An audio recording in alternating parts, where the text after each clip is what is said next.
as I am watching this video, the Minnesota Wild just went up 4-0 against the Dallas Stars in their first round playoff series game 1. All I gotta say right now is, Tyler Myers, you're letting me down, buddy. But that's neither here nor there. This video is not about the Wild and the Stars.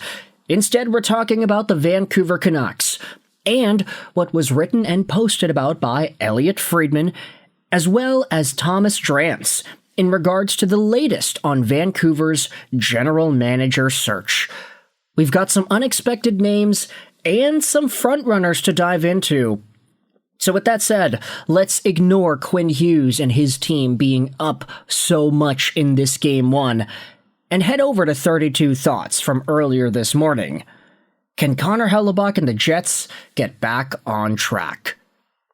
Now obviously that's just the title of the piece, but the entire first few thoughts of this article go over Friedman's latest on the Vancouver Canucks. So let's just go out there and read this here. Let's call this search in Vancouver what it is. The start of a new era, Friedman writes. Jim Rutherford said himself he is not too much longer for the Canucks, so whoever emerges at the end of the quest is going to lead them through and hopefully out of a rebuild. I don't think it's entirely fair to Patrick Allvin, like Adam Foote, a victim of some circumstances beyond his control, but the bottom line is the organization decided that when Rutherford leaves, Allvin was not elevating to the top spot. They are looking for someone who will be able to stand on their own. It sounds like they are using the same approach as Nashville, New Jersey, and Toronto.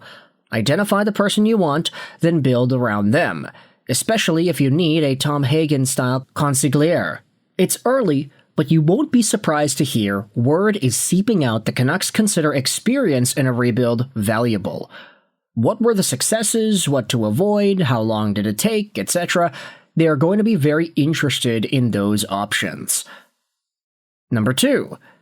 As I understand it, after AHL Abbotsford won the 2025 Calder Cup, the Canucks reworked assistant GM Ryan Johnson's contract at their own initiative.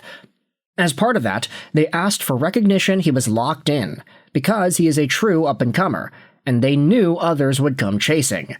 Rutherford denied Nashville ever asked for permission to talk to him. I'd heard it too, weird story, but added that no one will be allowed access now. It's not a guarantee, but it is generally accepted that if a team puts these projections in place, that person is to be rewarded. See Kyle Dubas, Colorado, and Toronto. Ryan Johnson is a serious contender, but will have to go through the process and win the role. There are going to be a lot of names, there always are. But Rutherford worked in Pittsburgh with Sam Ventura, who is now Buffalo's vice president of hockey strategy and research. The Sabres just ended a lot of pain. If Vancouver is going to block Johnson from talking to anyone, will the same rule be in place for Abbotsford bench boss Manny Malhotra until the coaching situation is cleared up? I'd bet yes, but we'll see. And finally, Friedman says, we mentioned on Friday's podcast Rutherford was holding one-on-one meetings with several players over the last little while. One of the things I had heard he wanted to make certain was if the current core, especially the young players, were comfortable and got along well. The team unraveled over the last 2 years due to dressing room friction, and he wanted to make sure nothing lingered as they restart. If a top-of-the-draft high-end prospect arrives in October, they don't want that prospect to be affected by old issues. Looking at you, Quinn Hughes, JT Miller, Connor Garland. So, that's Elliotte Friedman's update here. It does seem like Ryan Johnson, Vancouver's AHL affiliate GM, is going to be getting a serious look here. The fact that Sam Ventura, who has history with Jim Rutherford, was also mentioned as well, is a pretty interesting sign on what names could be available. And then there also is the Manny Malhotra question.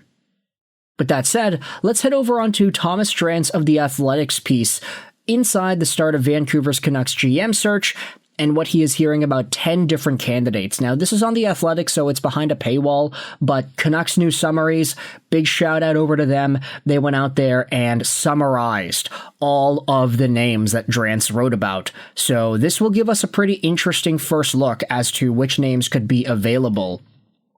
Ryan Johnson is the frontrunner, according to Thomas Drance.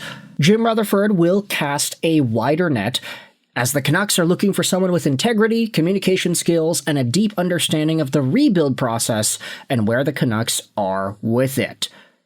Experience with a rebuilding team will be heavily weighted, and you also have the note at the bottom that Emily Castonguay and Cami Granata will not be a part of the GM search. Ryan Johnson. Sources are conflicting on how enthusiastic ownership is about him. Johnson is the guy credited with scouting Kyle Burrows, Kiefer Sherwood, and Dakota Joshua. He is a gifted communicator and a natural leader. He can also relate to players. His ability to build a championship team in Abbotsford and foster a culture of development there reflects well on him. And he's a strong candidate to being an NHL GM somewhere. Now, this is where we get into some of the other names. Tom Fitzgerald, formerly of the New Jersey Devils. He'll probably be interviewed, and he also worked with Jim Rutherford with the Pittsburgh Penguins. Mixed work with the Devils, rebuild with the club, but he couldn't handle advancing past the rebuild. Yeah, I'd say that's pretty accurate as to what Tom Fitzgerald was able to accomplish with NJD. Meanwhile, Kevyn Adams is also listed as an option here too. With the Sabres' success this season after his firing, his reputation has been rejuvenated. His experience is very relevant, and they will probably talk to him. He also won a Stanley Cup with Rutherford as part of the Hurricanes back in 2006.